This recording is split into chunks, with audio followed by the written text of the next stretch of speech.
ہے علم کا ستارہ حضرت عتیق احمد، گلشن کو جو نکھارا حضرت عتیق احمد۔ السلام علیکم ورحمۃ اللہ وبرکاتہ۔ بسم اللہ الرحمن الرحیم۔ الحمد للہ رب العالمین والصلاة والسلام علی سید الانبیاء والمرسلین، لا الہ الا اللہ الحلیم الکریم، سبحان اللہ رب العرش العظیم، الحمد للہ رب العالمین۔ قال اللہ تبارک و تعالی فی کلامہ المجید والفرقان الحمید، فاعوذ باللہ من الشیطان الرجیم، بسم اللہ الرحمن الرحیم۔ وما ارسلناک الا کافۃ للناس بشیرا ونذیرا۔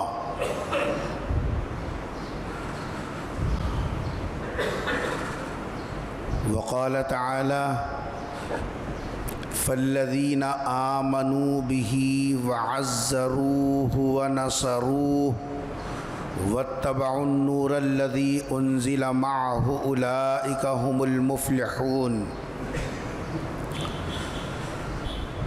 قال النبی صلی اللہ علیہ وسلم لا يؤمن احدكم حتى يكون هواه تبعا لما جئت به، او کما قال علیہ الصلاۃ والسلام۔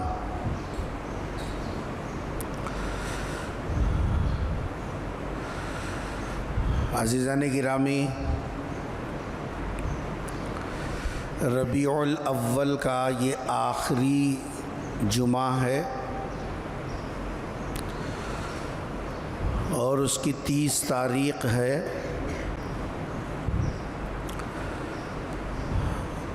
اس مہینے کی مناسبت سے مسلسل 4-5 جمعہ سے حضور اکرم صلی اللہ علیہ وسلم کی حیات مبارکہ، آپ کی تعلیمات، آپ کی طرز زندگی، آپ کے تئیں جو حقوق ہم پر وابستہ ہوتے ہیں ان کا ذکر خیر چل رہا تھا۔ اسی مناسبت سے قرآن کریم کی مختلف جگہوں سے 2 آیتوں کے حصے پڑھے گئے۔ پہلی آیت مبارکہ میں اللہ تبارک و تعالیٰ نے یہ مضمون ارشاد فرمایا،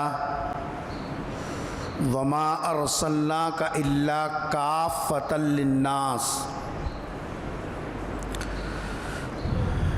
پیغمبر صلی اللہ علیہ وسلم کو اللہ نے کسی محدود قبیلے اور خاندان کے لیے نبی بنا کر نہیں بھیجا، بلکہ ساری انسانیت کا نبی بنا کر بھیجا۔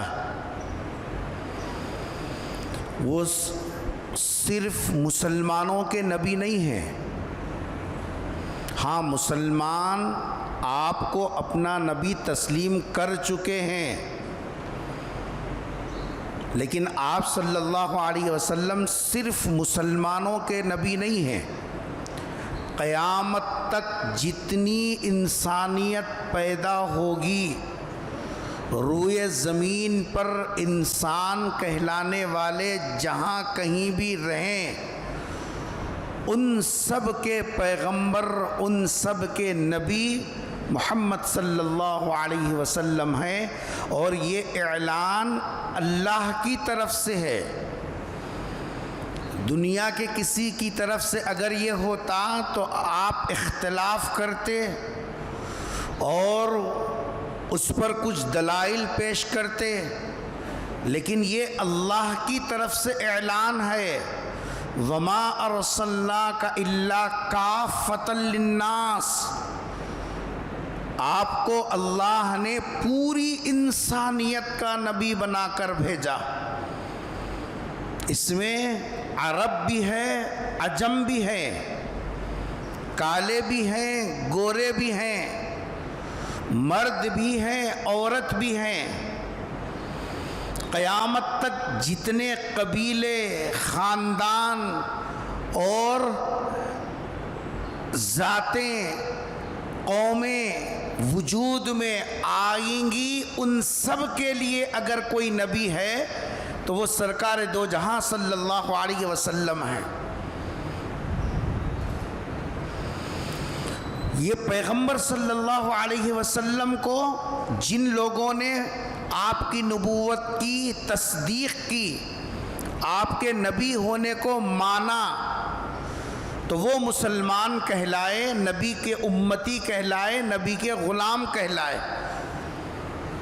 لیکن جیسے ہم نبی کی امت ہیں اور نبی ہمارے عزت اور افتخار اور آخرت کی اور دنیا کی دونوں جہاں کی کامیابی کی ضمانت سرکار دو جہاں صلی اللہ علیہ وسلم کی نسبتیں ہیں، ویسے سرکار کی ذات دنیا کے ان قوموں اور ان لوگوں کے لیے بھی ہے جو آپ کو نبی نہیں مانتے.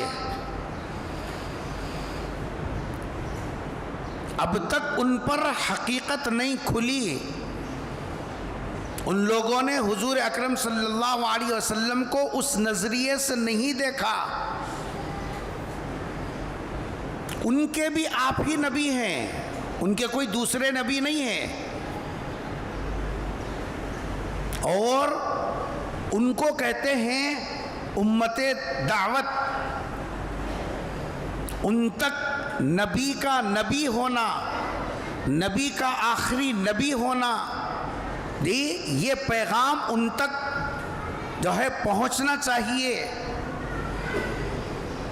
نادانی ہے لوگوں کی کہ وہ اپنی زبان سے اپنے نبی کے خلاف ایسی اوچھی حرکتیں کر رہے ہیں نادانی میں کہ جو ان کے لیے آخرت میں تباہی کا پیش خیمہ ہے.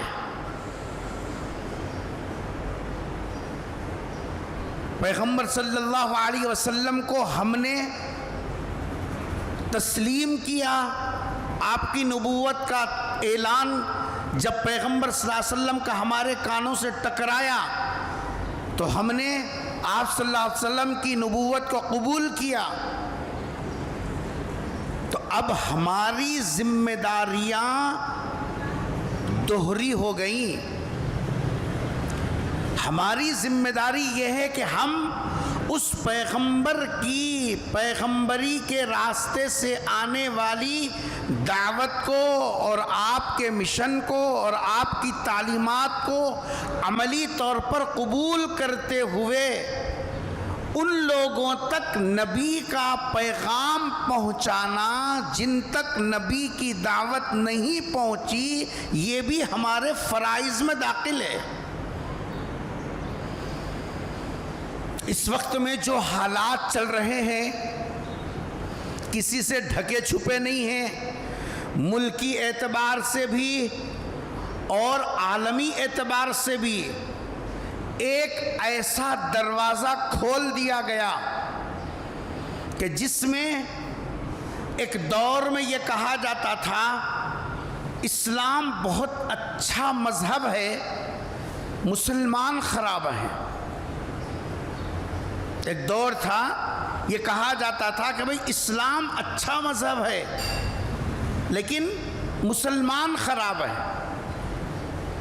اس کے بعد ایک دور آیا جس میں یہ کہا جانے لگا کہ مسلمان تو ہے ہی ہیں برے، اسلام بھی برا ہے.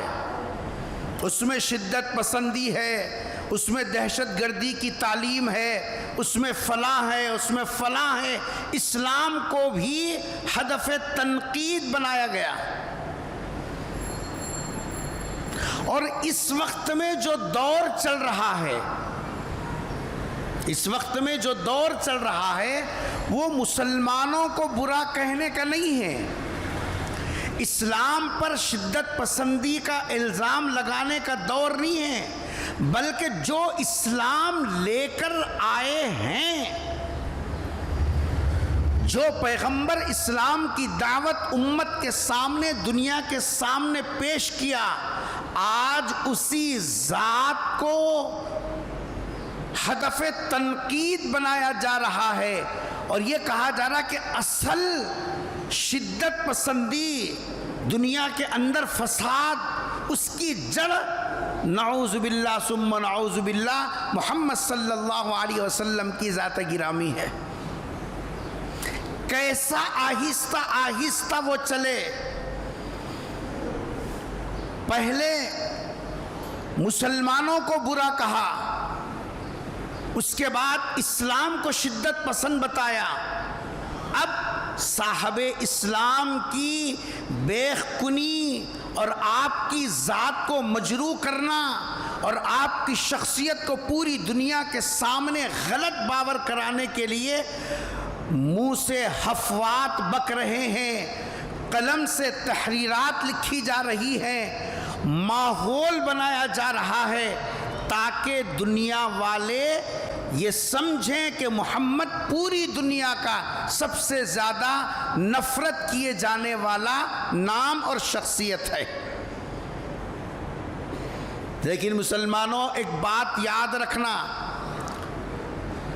اسلام کی فطرت میں قدرت نے لچک دی ہے۔ اردو سمجھ میں آتی ہے نا؟ اسلام کی فطرت میں قدرت نے لچک دی ہے، یہ اتنا ہی ابھرے گا جتنا اسے دبائیں گے۔ دنیا یہ سمجھ رہی ہے کہ اس طریقے سے اسلام کو ختم کیا جا سکتا ہے، دفن کیا جا سکتا ہے، دلوں میں بغض بھرا جا سکتا ہے، لیکن فانوس بن کے جس کی حفاظت ہوا کرے، فانوس بن کے جس کی حفاظت ہوا کرے، وہ شمع کیا بجھے جسے روشن خدا کرے۔ پھوکوں سے یہ چراغ بجھایا نہ جائے گا۔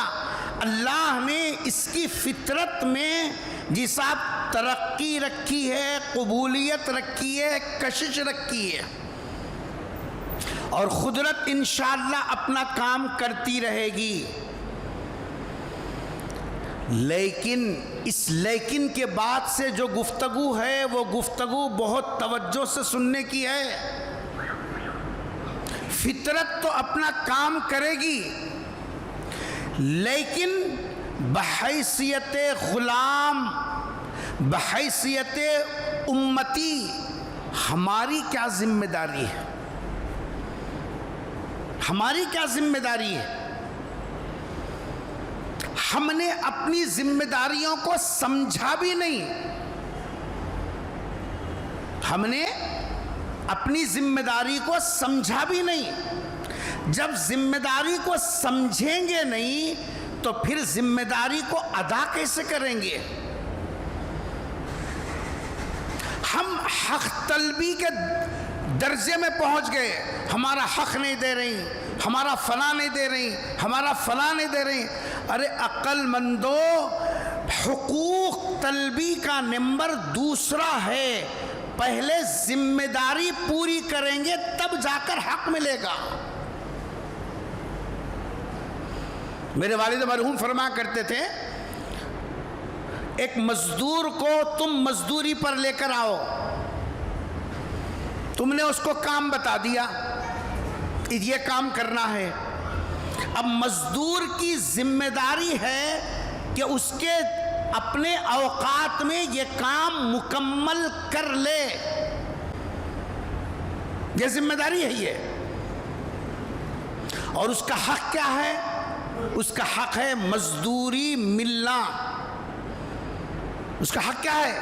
مزدوری ملنا۔ بازار سے مزدور کو لائے، کام بتا دیا، وہ بولے میرے مزدوری دو، مزدوری ملے گی؟ ارے کیوں نہیں ملے گی؟ اس واسطے کہ مزدوری کا حقدار ذمہ داری پوری کرنے کے بعد میں ہوتا ہے. ذمہ داری سے پہلے، ذمہ داری کی ادائیگی سے پہلے حق نہیں ملا کرتا. آج ہم حق مانگ رہے ہیں، ہم کو حق دیا گیا، فلاں حق دیجئے، فلاں حق دیجئے، حق نہیں مل رہا ہے. ارے اللہ کے بندو، کبھی یہ بھی غور کیا حق طلبی کا درجہ ذمہ داریوں کو نبھانے کے بعد میں ہے.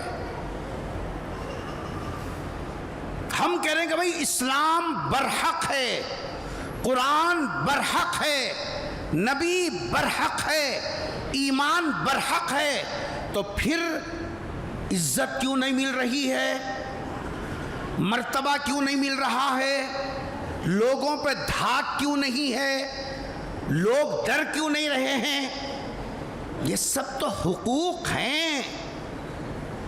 یہ اس وقت میں ملیں گے جبکہ آپ اپنی ذمہ داری تو پوری کرو. امتی ہونے کی حیثیت سے آپ نے کون سی ذمہ داری پوری کی؟ کیا آپ نے اپنے اللہ کو پہچانا؟ کیا آپ نے اپنے امتی ہونے کا حق ادا کیا؟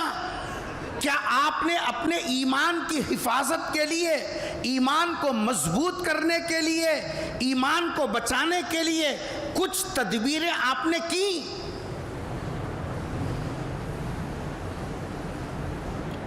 پورے خانے خالی ہیں ذمہ داری ادا کرنے کے. اس وقت حال یہ ہو گیا ایمان کی حفاظت کے لالے پڑے ہوئے ہیں.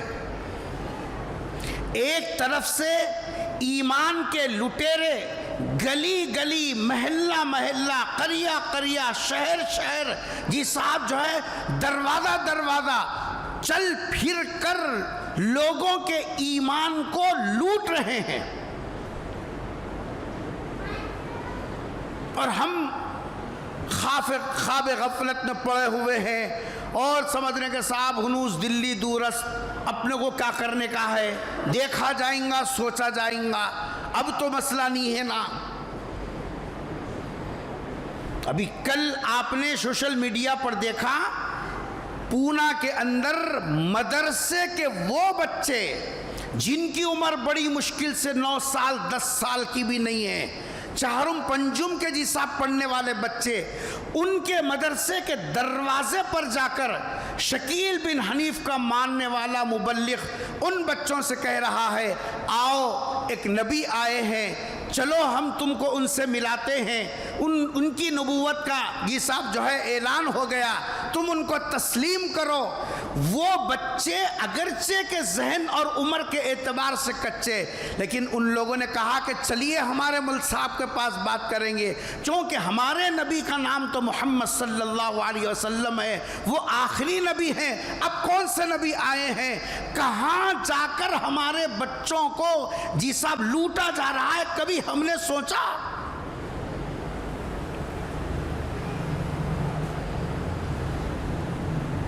ہم کو کوئی فکر ہی نہیں ہے ذمہ داریوں کے بارے میں.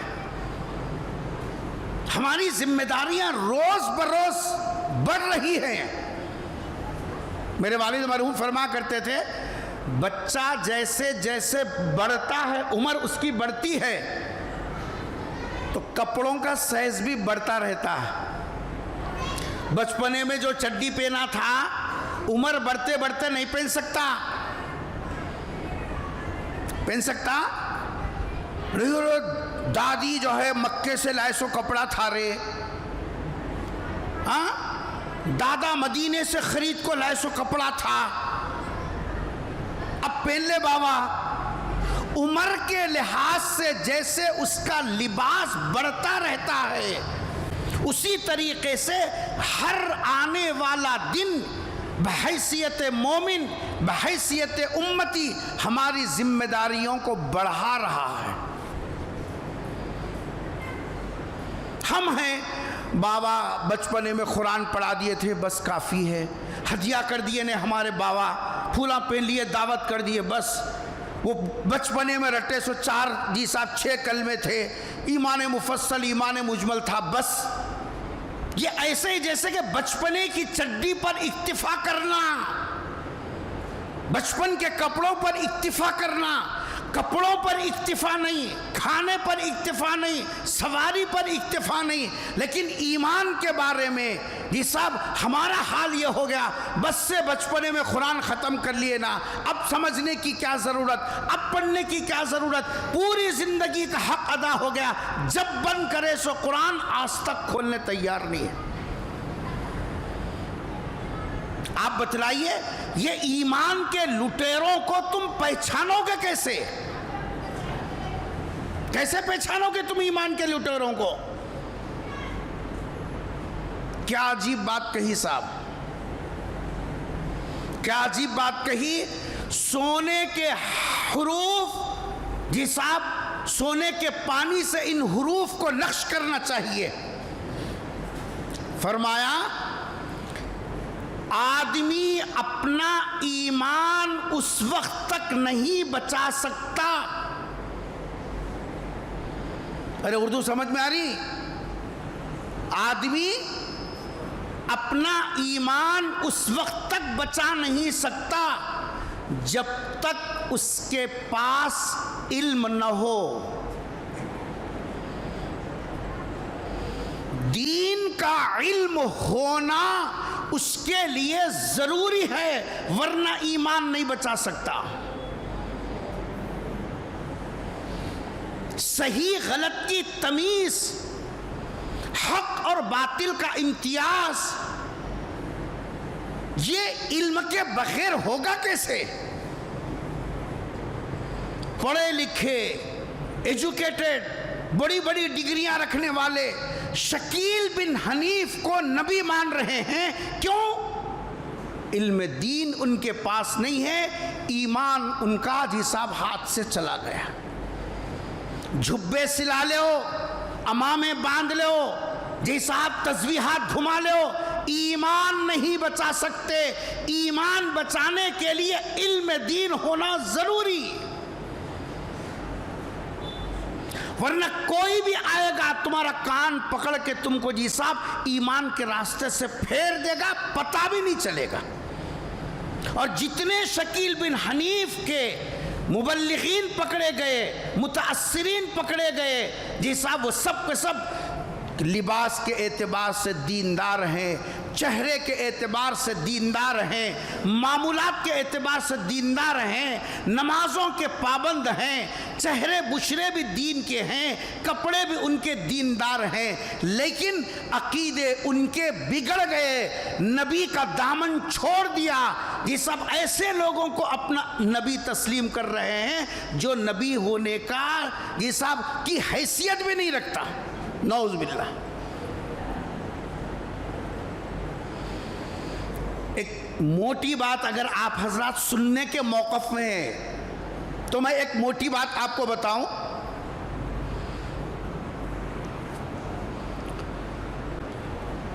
اللہ تعالیٰ نبی کو کن کی طرف بھیجتے ہیں؟ ارے اردو سمجھ میں نہیں آ رہی، نبی کن کی طرف بھیجے جاتے ہیں؟ لوگوں کی طرف، انسانوں کی طرف۔ ارے نبی کس کی طرف بھیجے جاتے ہیں؟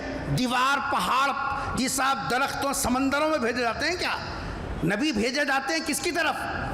انسانوں، لوگوں کی طرف۔ اور نبی لوگوں میں چل پھر کر، اردو سمجھیے، نبی لوگوں میں چل پھر کر، کبھی حرم میں ہے، کبھی طائف میں ہے، کبھی شعب ابی طالب میں ہے، کبھی احد میں ہے، کبھی بدر میں ہے، کبھی مکے میں ہے، کبھی مدینے میں ہے، لوگوں میں، ارے بولو نا، لوگوں میں چل پھر کر لوگوں کی طرف نبی بھیجا جاتا ہے، لوگوں کی اصلاح کے لیے۔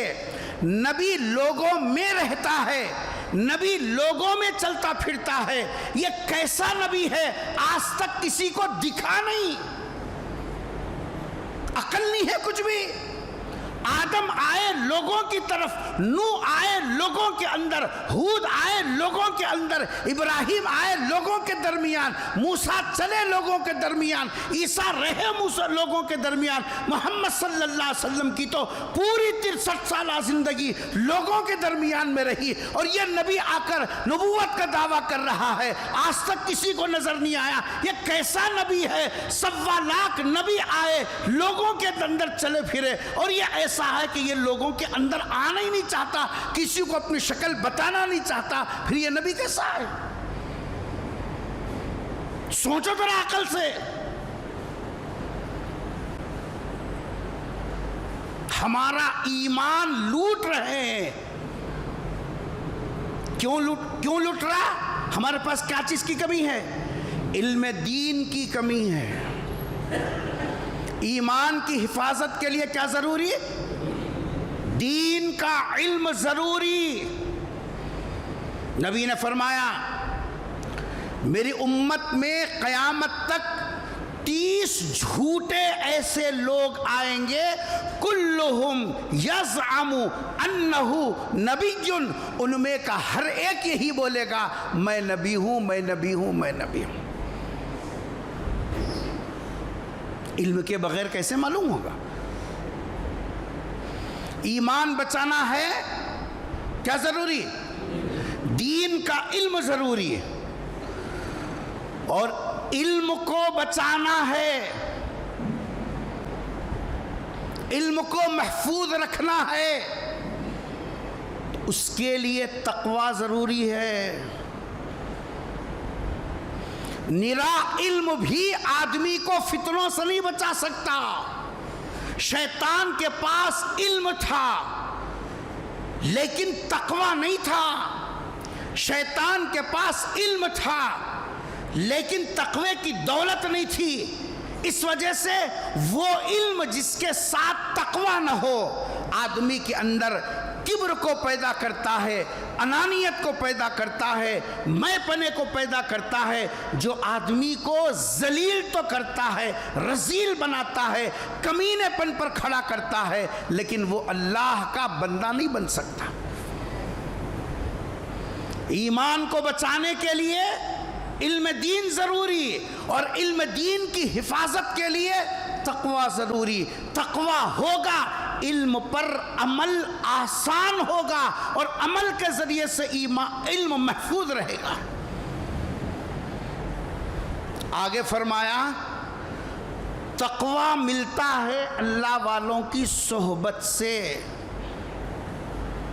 تقوی کس سے ملتا ہے؟ اللہ والوں کی۔ کیا کہا قرآن نے؟ میرے اللہ کا کلام کیا کلام ہے صاحب۔ قرآن نے کہا یا ایھا الذین آمنوا، اے وہ لوگو جو ایمان لا چکے، لانے والے ہیں نہیں، لا چکے، اتقوا اللہ، تقوی اختیار کرو۔ لیکن یہ تقوی ملے گا کیسے؟ تقوی پر رہیں گے کیسا؟ تقوی پر ٹکیں گے کیسا؟ فرما وَكُونُوا مَعَ الصَّادِقِينَ، سچے لوگوں کی صحبت میں رہو، اہل اللہ کی صحبت میں بیٹھو۔ ان کے خدمت میں، ان کی صحبت میں بیٹھنے سے تقوی کے لوازمات اپنے اندر پیدا ہوتے ہیں، جو علم کی حفاظت جس آپ عمل کی شکل میں کرتے ہیں۔ جب علم محفوظ ہوگا ایمان بھی محفوظ ہوگا، اور یہی ایمان ہے جو دنیا میں بھی ہمارے لیے عزت کا سبب ہے، آخرت میں بھی نجات کا ذریعہ ہے۔ آج ہم نے اپنی ذمہ داری کو محسوس نہیں کیا، ہم اپنی ذمہ داری کو سمجھ رہے نہیں۔ فتنوں پہ فتنے، فتنوں پہ فتنے، لیکن کتنے ہیں جو ایمان کی حفاظت کی غرض سے علم دین سے قریب ہوئے، علم قرآن سے قریب ہوئے، علم حدیث سے قریب ہوئے، علم فقہ سے قریب ہوئے، سیرت صحابہ سے قریب ہوئے؟ کتنے ہیں؟ ہمارے گھر کون سے علم سے قریب ہے بتائیے؟ ہماری زندگیاں کون سے علم سے قریب ہیں؟ سنی سنائی باتیں، کتے کتے کتے کتے کتے کتے۔ نتیجہ یہ ہے پہلے مرد، ساتھ میں عورتیں، اب وہ بچے جو ابھی نابالغ ہیں، مکلف نہیں ہوئے اب شریعت کے، ان تک یہ فتنہ دستک دے چکا، اور ہم غفلت کی جی صاحب نیند سو رہے ہیں اور یہ سمجھ رہے ہیں کہ صاحب یہ علماء کا کام ہے، مولویوں کا کام ہے، ملا کا کام ہے، ہمارا کام تو بس دنیا داری کو جی صاحب اور مضبوط کرتے چلے جانا۔ موجودہ حالات میں سب سے بڑا کام، سب سے بڑی ذمہ داری ہمارے اوپر اپنے ایمان کی حفاظت کرنا، یہ سب سے بڑی ذمہ داری ہے۔ ایمان ہے تو ہم ہیں، ہماری پہچان، ہمارا تعارف یہ سب وہ ایمان سے ہے۔ دنیا ہم کو مومن سمجھتی ہے، اگر ہمارے پاس ایمان نہ ہو، صرف قالی جی صاحب اوپر کا ہو، آپ بتلائیے پھر ہماری پہچان کہاں چلی گئی؟ اگر ہم نے آج یہ فکر نہیں کی، ہماری اولاد کے بارے میں کوئی گارنٹی نہیں دے سکتے، آنے والی نسل کے بارے میں کوئی یقین سے نہیں کہہ سکتے کہ وہ ایمان پر باقی رہے گی۔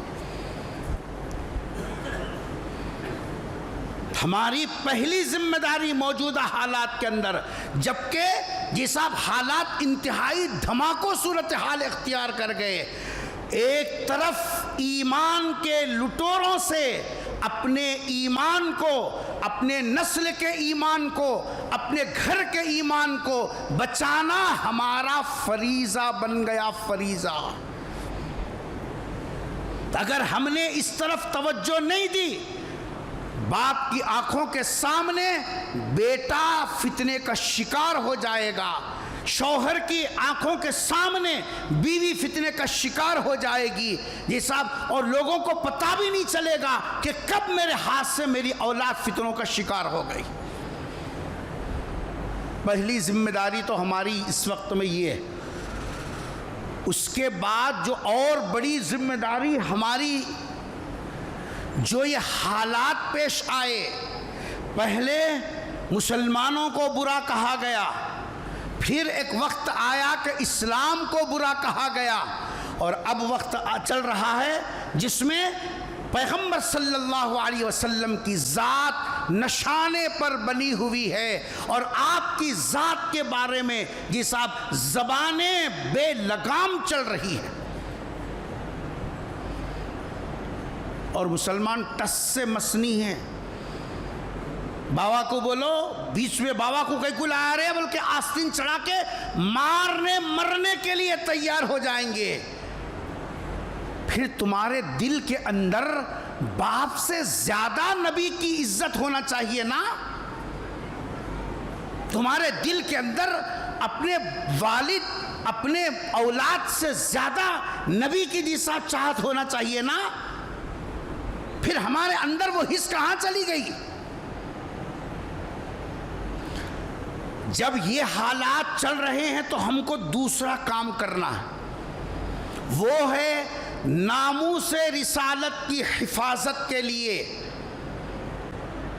نبی کی عزت کی حفاظت کے لیے دوسرا کام جو اہم ترین ہے، جو ہم کو کرنا ہے، وہ یہ ہے کہ ہم عملی طور پر، پریکٹیکل طور پر پیغمبر صلی اللہ علیہ وسلم کے لائی ہوئی تعلیمات کا مکمل نمونہ بن کر دنیا کے سامنے نبی کو پیش کرنا۔ نبی تھے کیسے، نبی نے کیا تعلیم دی، نبی نے انسانیت کے اندر کیا سدھار پیدا کیا، نبی نے جی صاحب جو ہے انسانیت کو کیا سبق پڑھایا، یہ پریکٹیکل طور پر نمونہ دنیا کے سامنے پیش کرنا، یہ ہماری جی صاحب ذمہ داری اور ہمارا یہ فرض ہے۔ آج جتنی بددیانتی، مجھے معاف کیجئے یہ الفاظ کے استعمال پر، ہم مسلمانوں اور نبی کے غلاموں میں ہیں، کہیں اور نہیں۔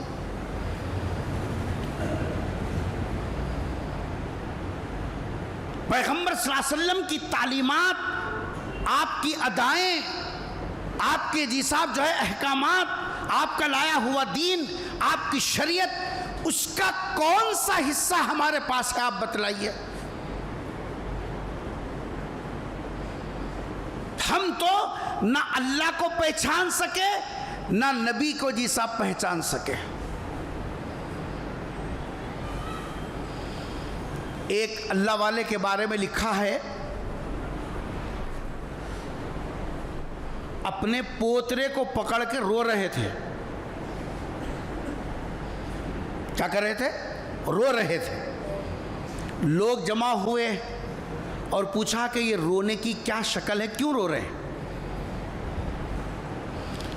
تو ان صاحب نے کہا کہ آج پوترے سے مجھے ایک بہت بڑا سبق ملا اور اس نے اللہ کی یاد دلا دی، اس لیے میں رو رہا ہوں۔ لوگوں نے پوچھا کہ کیا ہوا، کیا جواب دیا صاحب؟ پہلے زمانے میں گھروں میں معمولات بھی تھے، فجر کے بعد نماز پڑھ کے سورہ یاسین پڑھ کے اشراق پڑھے تک کوئی کام نہیں کرتے تھے۔ آج کل تو بھی ہے، بولتے نہیں کہا جی سب عاشقان رسول ہیں، غلامان رسول ہیں جی، چیخا مارنے والے، چلاٹیاں مارنے والے ہیں، کہیں ہے نانی دادی نانا دادا دادا دادی کون تو بھی؟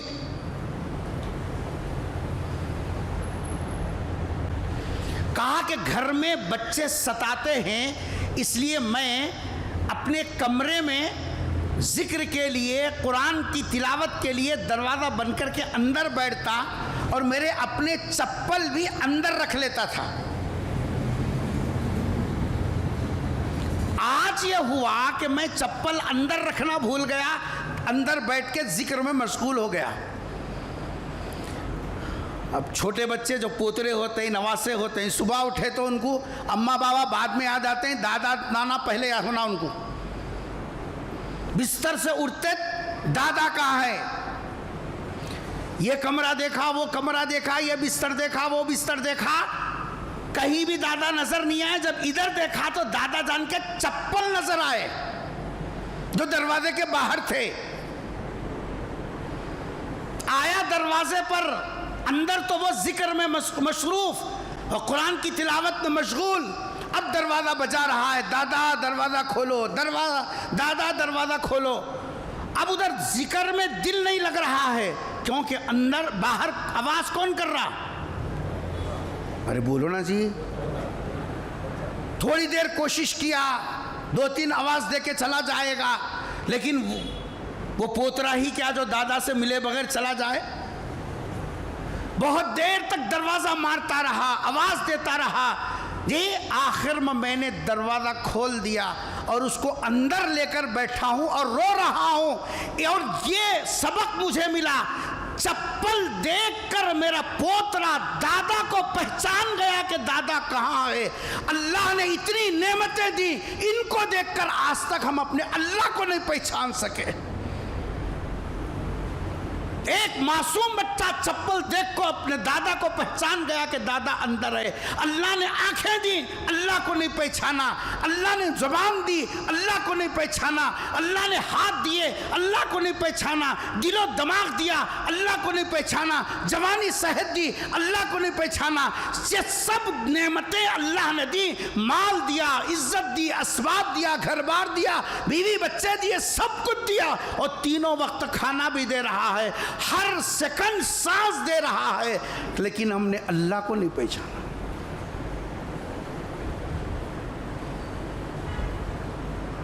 سوچو ہماری زندگی کس جگہ پر چل رہی ہے۔ جب ہم نے اپنی ذمہ داری پوری نہیں کی، کیسے عزت ملے گی، کیسا مرتبہ ملے گا؟ کیا کہا قرآن نے؟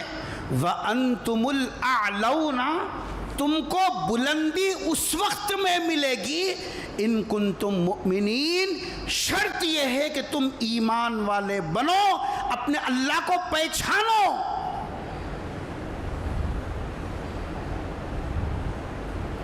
ہمارے پاس وہ کام وہ بھی نہیں ہوا، اور جو پیغمبر صلی اللہ علیہ وسلم نے تعلیمات لائی ہم نے اس کو تماشے کے حد تک تو کر دیا. جلوس نکالو، پھرارے لگاؤ، نعرے لگاؤ، عرش لگا لو، ڈی جے لگاؤ، ناچو کودو، ادھم مچاؤ. بس نبی کی تعلیمات کا خلاصہ بس یہی ہے.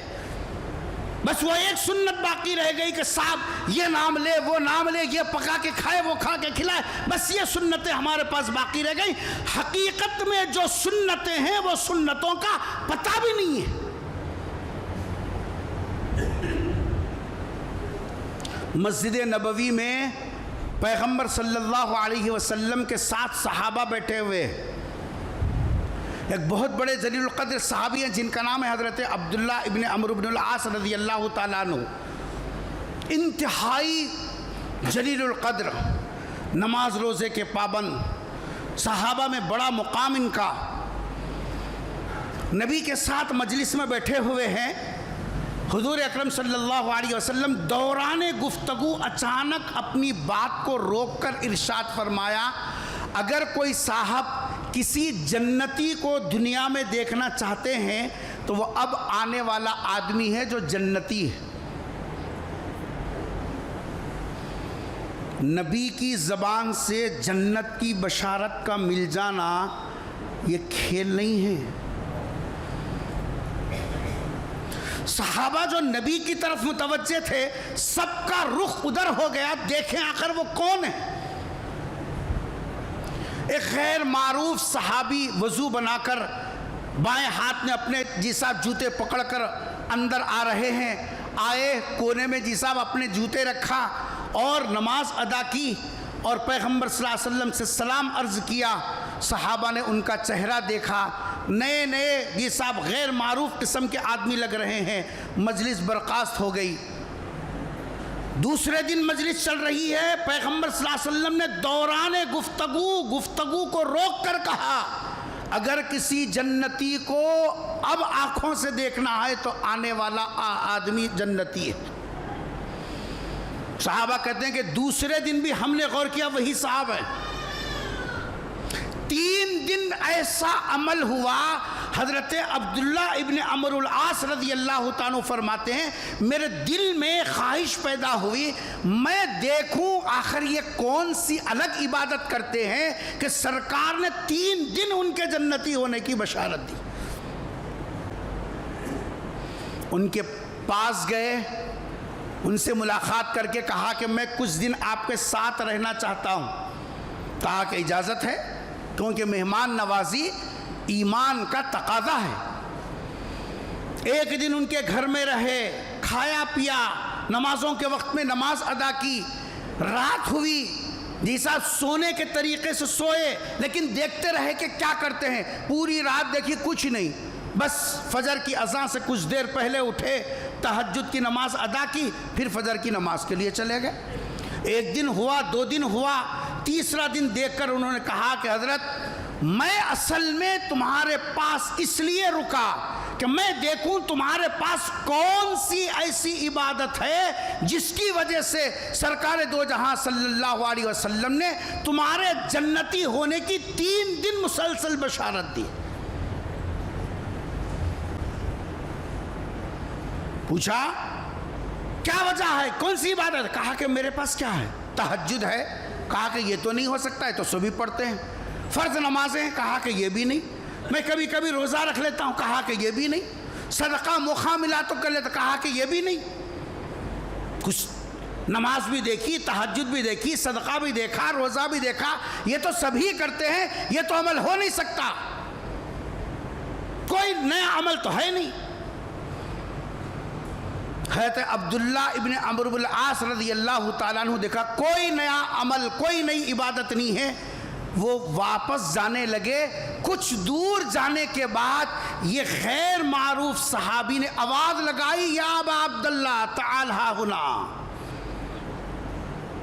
تم جو بات پوچھنا چاہ رہے تھے وہ یہ ہے، ہو سکتا ہے کہ وہ یہ ہو کہ دیکھو نماز، روزہ، تہجد، صدقہ تو سبھی کرتے ہیں، ایک بات ہے کہ میرے دل میں کسی مسلمان کے تعلق سے حسد اور کینہ نہیں ہے. میرا دل مسلمانوں کے بارے میں صاف ہے، کینہ، کپٹ، حسد، بغض نہیں ہے۔ حدیث اٹھا کے دیکھیے، جب یہ جملہ کہا انہوں نے، حضرت عمرو بن العاص رضی اللہ تعالیٰ عنہ زبان سے بولنے لگے، ہاذا ہوا، ہاذا ہوا، ہاذا ہوا، یہی بولتے ہوئے نکل گئے، ہاں یہی بات ہے، ہاں یہی بات ہے، ہاں یہی بات ہے۔ کیا کہ نماز، تہجد، روزہ، صدقہ نہیں جس کی بنیاد پر جنت کی بشارت ملی، تمہارا دل کیا ہے؟ سینے سے حسد سے صاف ہے، یہی عمل ہے کہ تمہارے جنتی ہونے کی بشارت ملی۔ مٹھا کھانا سنت تو ہم نے سیکھ لیا، دل کو کینے سے صاف رکھنے کی سنت کون ادا کرے گا؟ یہ بغض لے کر مسجد میں کھڑے ہیں، سالوں سال گزر رہے ہیں، دلوں میں حسد کو پال پال کر، دوسروں کے تعلق سے نفرتیں یہ سب اندر سڑ رہی ہیں، اوپر استری کے کپڑے پہن کر، ٹائٹن کے جی صاحب گھڑیاں لگا کر، بہترین ٹائی لگا کر، جی باٹا شو روم کے چپل پہن کر، ریمنڈ کے جی صاحب شیروانی پہن کر، سمجھ رہے کہ جنت الفردوس ہمارے باپ کی جاگیر ہے، مرتے کنجی سرکار ہمارے ہاتھ کو دینے والے ہیں۔ ارے ظالم، کبھی کپڑوں پہ جیسے نظر کیا ویسے دل پر بھی نظر کرتا تو پتا چلتا یہ سنت بھی ہے جو مسلمانوں کو پیغمبر صلی اللہ علیہ وسلم نے دی۔ نبی نے فرمایا کہ یا بنیا، اے میرے بیٹے، ان قدرتا، اگر ہو سکے صبح سے شام تک ایسا گزار تیرے دل میں کسی کے بارے میں کوئی کینہ نہ ہو۔ شام ہو جائے تو صبح ایسی گزار کہ رات بھر تیرے دل میں کسی کے بارے میں کوئی نفرت نہ ہو۔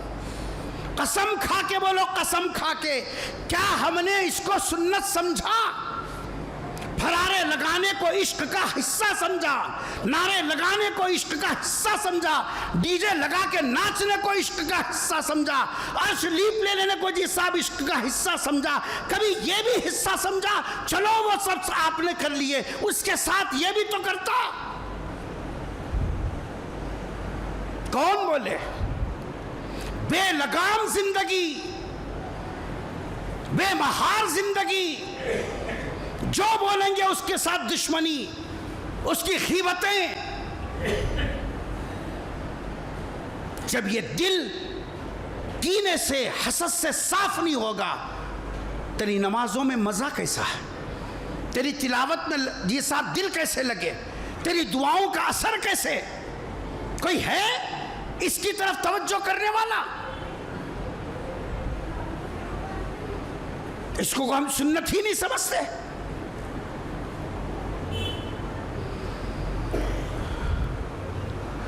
ایک بات یاد رکھو، سن رہے سو رہے ہیں تم لوگ؟ دنیا میں آنے کی تو ترتیب ہے حاجی صاحب، بڑے لوگ سمجھ سکتے ذرا، دنیا میں آنے کی ترتیب ہے۔ پہلے پردادا پیدا ہوتا، اس کے بعد دادا پیدا ہوتا، اس کے بعد بابا پیدا ہوتا، اس کے بعد بیٹا پیدا ہوتا، اس کے بعد پوترا پیدا ہوتا۔ کبھی ایسا ہوا پوترا پہلے پیدا ہوا، پردادا بھی پیدا نہیں ہوا؟ ارے بولو نا جی، ایسا ہے؟ دنیا میں آنے کی ترتیب ہے حاجی صاحب، ہے نمازی صاحب، او عمروں پہ فخر کرنے والوں، مال پہ اکڑنے والوں، جوانی پہ جی صاحب اکڑنے والوں، سنو، دنیا میں آنے کی ترتیب تو ہے۔ پہلے پر دادا ہوگا، پھر دادا آئے گا، پھر باپ آئے گا، پھر بیٹا آئے گا، پھر پوترا آئے گا، لیکن جانے کی کوئی ترتیب نہیں ہے صاحب۔ کیا جی؟ جانے کی کوئی ترتیب نہیں ہے۔ پر دادا جی صاحب بستر پہ رگڑتا رہے گا ایڑیاں، پوترا اس کے آنکھوں کے سامنے سے نکل جائے گا۔ بابا جوان ہے، بیٹا ہاتھ میں آ کر 5 دن نہیں ہوا نکل جائے گا۔ موت کی کوئی ترتیب نہیں ہے، پیدائش کی ترتیب ہے۔ ہر ایک کو جب بھی جھٹکا لگے جانا. لِكُلِّ أُمَّةٍ أَجَلٌ، ہر ایک کا وقت طے ہے. کوئی یہ نہ سمجھے ابھی تو جوان ہوں، ابھی تو دولہا ہوں، ابھی تو باپ بنا، ابھی تو فلاں بنا. اور یہ بننے میں ترتیب ہے، جانے میں ترتیب نہیں ہے. غور کر ذرا.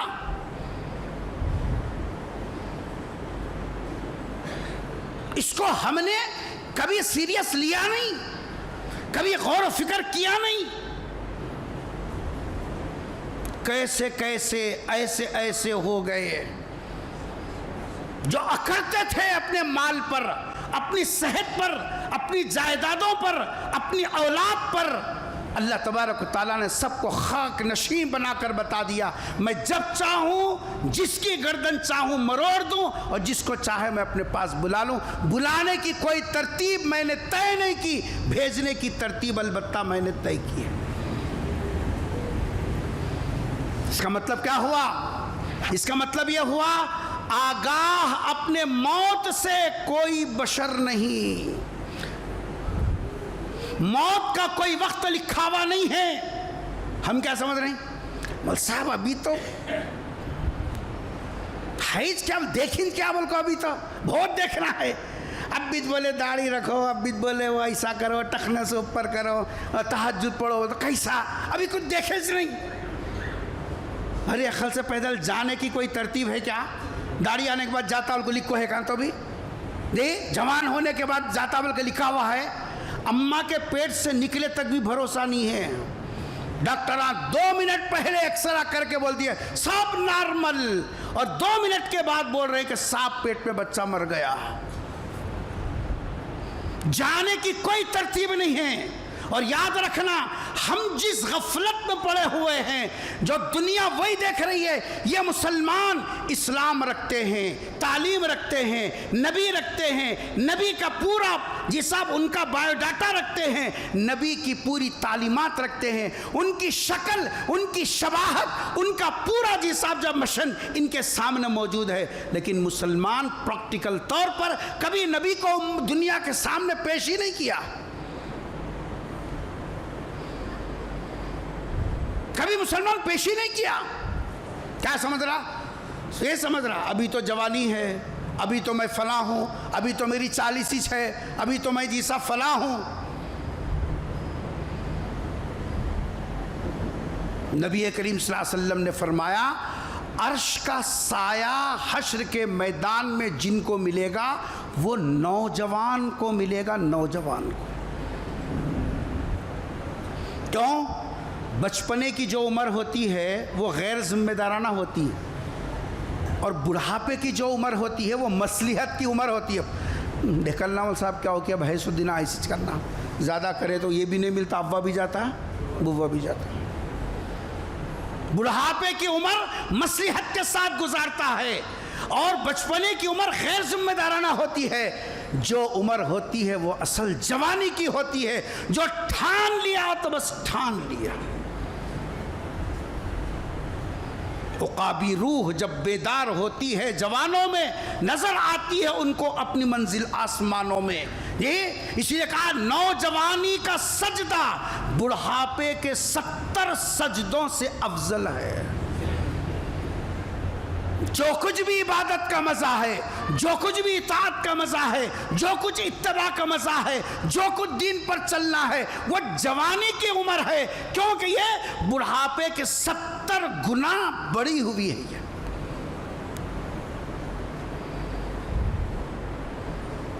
اب اگر ہم اپنے بچوں کو بولے بیٹا اپنے چہرے پر سنت سجا کے رکھو، تو ہم کیا بول رہے ہیں؟ اب بیچ کیا کچھ ہوا نہ گیا، اب بیچ کیا کچھ ہوا نہ گیا. اس دیوانے کی ایک بات لکھ کے رکھ لو، شاید دنیا سے جانے کے بعد تم کو یاد آئے.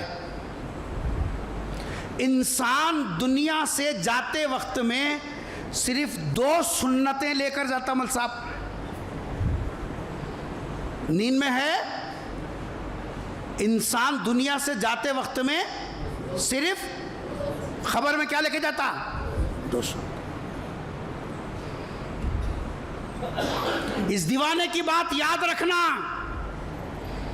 اور ہر مرنے والے کو دیکھنا، یہ قبر میں جا رہا ہے، ایک سنت ہے خلیل کی، ایک سنت ہے حبیب کی، ایک سنت ہے خلیل ابراہیم خلیل اللہ، ایک سنت ہے خلیل کی اور ایک سنت ہے حبیب سرکار دو جہاں صلی اللہ علیہ وسلم کی۔ بس بقیہ سنتیں سب یہی چھوڑ کر جاتا ہے۔ امامہ سنت ہے، یہی چھوڑ کر جائے گا۔ مسواک سنت ہے، یہی چھوڑ کر جائے گا۔ تسبیح سنت ہے، یہی چھوڑ کر جائے گا۔ کپڑے سنت کے ہیں، یہی چھوڑ کر جائے گا۔ جو کچھ بھی ہوگا تیرے جی صاحب سب رشتہ دار اتار لیں گے، لیکن یہ ایک سنت ایسی ہے، یہ خبر میں لے کر جائے گا، یہ حبیب کی سنت ہے۔ ساری دنیا مل کر بھی یہ سنت تیرے سے چھین نہیں سکتے۔ تیرے امامے، تیرے جھبے، تیرے قبے، تیرے بجی صاحب مالے سب یہی اتار لیے جائیں گے۔ اگر قبر میں سنت جائے گی ساتھ میں تو وہ کون سی سنت ہوگی؟ نہیں بولیں گے آپ، کوئی کو بولیں گے ارے کون سی سنت ہوگی؟ اور میں نے ابھی آپ سے کہا جانے کی کوئی ترتیب نہیں ہے، جانے کی کوئی ترتیب نہیں ہے، کبھی بھی بلاوا آ سکتا ہے۔ کیا تو یہ چاہتا ہے جاتے وقت میں نبی کی سنت بھی یہی چھوڑ دے؟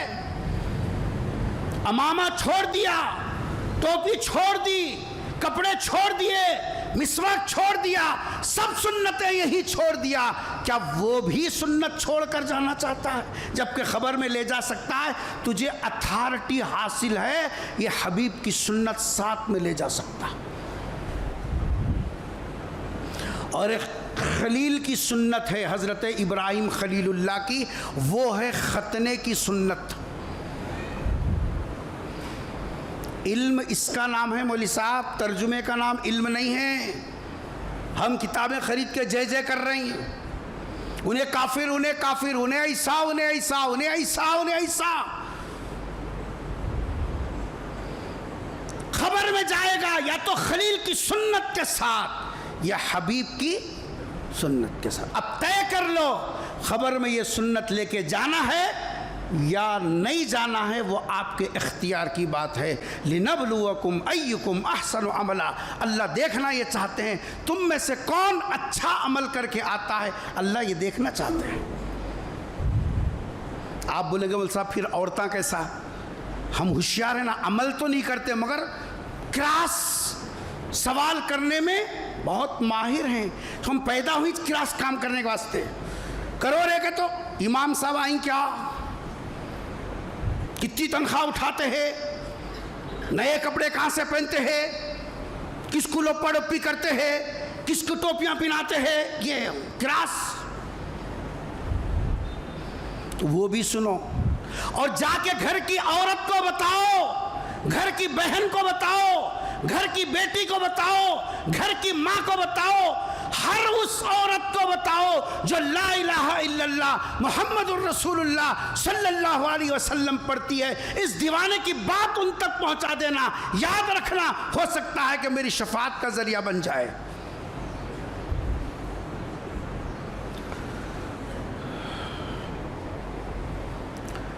مرد آدمی جب مرتا ہے، مرد آدمی جب مرتا ہے اس کے کفن میں 3 کپڑے ہوتے ہیں۔ مرد کے کفن میں 3 کپڑے ہوتے ہیں، ایک اس کی لنگی، ایک اس کی قمیص، ایک اس کے اوپر لپٹے جانے والی چادر۔ اس کو مسنون سنت کفن کہتے ہیں، اس کو سنت کفن۔ بس چوتھا کوئی کپڑا کفن میں نہیں رکھ سکتے۔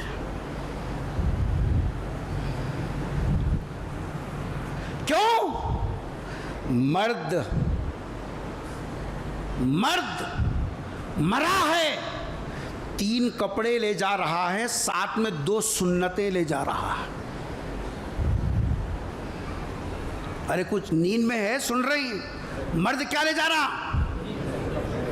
3 کپڑے لے جا رہا ہے اور 2 ایک سنت خلیل ایک سنت حبیب صلی اللہ علیہ وسلم.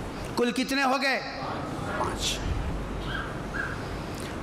عورت جب مر جاتی ہے اس کے کفن میں 5 کپڑے ہوتے ہیں. ہم یہ کہیں کچھ سیکھیں گے جی؟ اس سے اپنے کو کیا لینا دینا ہے؟ کوئی تو بھی محلے میں رہتے ہیں، آتے ہیں، ہلاتے ہیں، لگ جگ ڈال دیتے ہیں. اپنے کیا کر رہا؟ پیسہ منہ پہ پھینک دیا تو ہو گیا. ہم یہ نہیں سیکھیں گے عرش لے کے کیسا لیپ لینا تاکہ شفاعت کرنے میں نبی کو یہ سب آسانی ہو جائے. یہ عرش والا میرا غلام ہے جو لال پیلا ہو کر آیا ہے، یہ دیکھ کر نبی شفاعت کریں گے. عورت کے کفن کے کل کپڑے کتنے ہیں اور مرد کے 3، لنگی، قمیص، چادر، بس. اور عورت کے 5 کپڑے ہیں. یہ 3 تو ہیں جو مرد کے لیے ہیں، یہ 3 کے علاوہ 2 کپڑے مزید ہیں. ایک ہے اس کا سینہ بند اور دوسرا ہے اس کی اوڑھنی. ننگے سر عورت کو کبھی کفنایا نہیں جاتا. عورت کو اللہ کے دربار میں بھیجا جاتا ہے اوڑھنی کی سنت کے ساتھ تاکہ اللہ کے دربار میں پہنچے، ننگے سر نہ پہنچے. عورت کے کل 5 ہیں، مرد کے کل 5 ہیں. عورت کے کپڑے 5 ہیں جس میں اس کے سر کو ڈھانپ کر بتایا گیا زندگی میں بھی یہ عورت اپنے سر کو غیر مرد کے سامنے ظاہر نہیں کی، اپنا سینہ جس اب اوڑھنی کے اندر چھپا کر رکھی. یدنینا علیہن من جلابیبہن، قرآن کے الفاظ ہیں، اٹھا کے دیکھ کہ وہ اپنے چادروں کو سینے کے اوپر سے لٹکاتے ہیں تاکہ سینہ غیر محرم کی نظر نہ پڑے، اور یہ بال کو بھی چھپا کر رکھتی ہے تاکہ اس کے اوپر بھی غیر محرم کی نظر نہ پڑے. اس لیے شریعت نے کہا عورت کا جنازہ ہو عورت کو 5 کپڑوں میں کفن دینا سنت ہے. یہ 3 تو وہی ہیں لیکن 2 اضافہ ہیں. ایک سینے کو تاکہ زندگی بھر یہ سینہ غیروں سے بچا کے رکھی، اور ایک سر کو اوڑھنی اوڑھا کر اللہ کے دربار میں تجھے ننگے سر نہیں بھیجا گیا بلکہ تیرے سر کو ڈھانپ کر بھیجا گیا. تیرے لیے وہ سنت ہے، مرد کے لیے یہ سنت ہے. اب فیصلہ کر، بغیر سنت کے جانا چاہتا ہے جا، تیری مرضی، کوئی روکنے والا نہیں ہے تیرے کو. ارے ناقدرو، اللہ کے رسول نے جو طرز زندگی ہم کو دیا، ہم غیروں کی نقالی میں مرے جا رہے ہیں.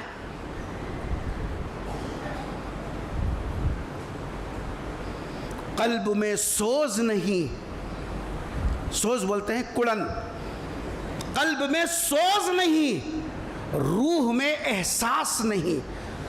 پیغام محمد کا ہمیں کچھ پاس نہیں. بولے تو بولے ہوں گے، کرے تو کرے ہوں گے، بتائے تو بتائے ہوں گے. اپنے کو کیا کرنا ہے؟ اپنے کو ویسا ناچنا ہے جیسے دنیا ناچ رہی ہے. میں نے بتا دیا یہ جملہ دل کے اوپر لکھ کر جاؤ، مرنے کی کوئی ترتیب نہیں ہے. یہ لکھ کے لے جاؤ دیوانے کی بات. اور قبر میں جاؤ گے 2 ہی سنتیں ساتھ میں لے جا سکتے ہو، ایک سنت خلیل، ایک سنت حبیب صلی اللہ علیہ وسلم. سنت خلیل ہے ختنہ اور سنت حبیب ہے سرکار دو جہاں صلی اللہ علیہ وسلم نے پوری زندگی جس کو سنبھال کر رکھا، 1 سیکنڈ کے لیے بھی نہیں نکالا، وہ سنت یہ سنت. میں بتا رہا تھا آج پیغمبر کی ذات پر زبان چلائی جا رہی ہے. ہمارا کیا فرض ہے؟ سوشل میڈیا پر ادھر سے ادھر انگلیاں ہلانے کا نام ذمہ داری ہے؟ وقت نہیں ہے، کیا بتاؤں میں تم کو.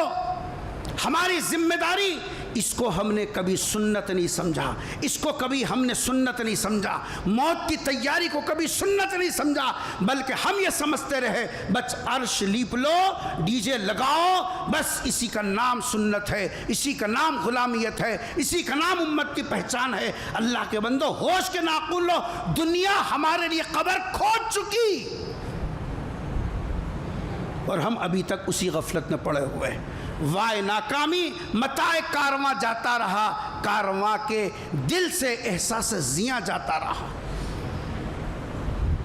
اس لیے ہم کو اپنی ذمہ داری سمجھنا ہے. ہم پہلے ذمہ داری کو سمجھیں. حفاظت ایمان اس وقت میں سب سے بڑی ذمہ داری ہے. اور میں نے بتایا ایمان کی حفاظت علم دین کے بغیر ممکن نہیں.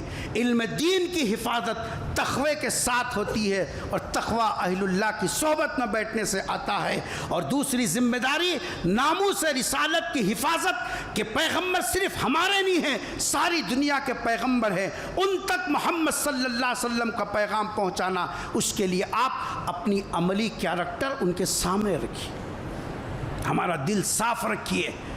نہیں، ان کو معلوم ہو مسلمان دل میں کسی کے بارے میں کینہ نہیں رکھتا. آج ہم سگے بھائیوں کے ساتھ، سگے ماں باپ کے ساتھ، پڑوسیوں کے ساتھ دلوں میں نفرتیں لے کر گھوم رہے ہیں، ملنے کو مل رہے ہیں، لیکن دلوں کے اندر بغض ہے. وہ اللہ کی نظر دلوں پر ہے. فیصلے اس کی بنیاد پر آتے ہیں، ظاہر کی بنیاد پر نہیں آتے. دعا ہے کہ اللہ تبارک و تعالی ہم سب کو پیغمبر صلی اللہ علیہ وسلم کی لائی ہوئی تعلیمات پر عمل کرنے کی توفیق نصیب فرمائیں. اے اللہ، ہم سے بڑے مجرم اس روئے زمین پر کوئی دوسرے نہیں ہے. تیرے نبی کی ذات کے اوپر اے اللہ کیسے کیسے رقیق حملے کیے جا رہے ہیں. اے اللہ، ہم نے اپنی ذمہ داری کو محسوس نہیں کیا. اے اللہ، ہم ابھی تک غفلت میں پڑے ہوئے ہیں. اے اللہ، ہم سے یہ بھی نہیں ہو سکا تیرے نبی کی ذات پر اے اللہ جو لوگ کیچڑ اچھال رہے ہیں، کم سے کم اس کے تعلق سے درد تو محسوس کرتے. اللہ، تیرا دین مٹ رہا ہے. اللہ، تیری نبی کی سنتیں اے اللہ ہمارے زندگی سے نکل رہی ہے. اے اللہ، پیغمبر صلی اللہ علیہ وسلم کی آمد کا مہینہ آیا بھی اور ختم بھی ہو گیا. اے اللہ، ہم تیرے نبی کے ساتھ وفادارانہ زندگی کا نہ عہد کیا نہ ارادہ کیا. اے اللہ، اس جرم عظیم کو معاف فرما دیجئے. سنتوں کا عشق نصیب فرمائیے. سچے عاشق بنا دیجئے. سنتوں کو دل و جان سے اے اللہ اپنے سینوں میں، اپنی زندگی میں پیوست کرنے کی توفیق نصیب فرما. اے اللہ، اسلام اور مسلمانوں کو عزت کا فیصلے فرما دیجئے. ملک میں امن و امان نصیب فرما دیجئے. ہر قسم کی آفتوں سے، بلاؤں سے، مصیبتوں سے، پریشانیوں سے، آزمائشوں سے اے اللہ تمام امت مسلمہ کی حفاظت فرما دیجئے. دنیا میں جہاں جہاں مسلمان پریشان ہیں اللہ غیب سے ان کی نصرت کے فیصلے فرما دیجئے. رب اغفر وارحم انت خیر الراحمین. سبحان ربک رب العزت عما یصفون وسلام علی المرسلین والحمد للہ رب العالمین. ہے علم کا ستارہ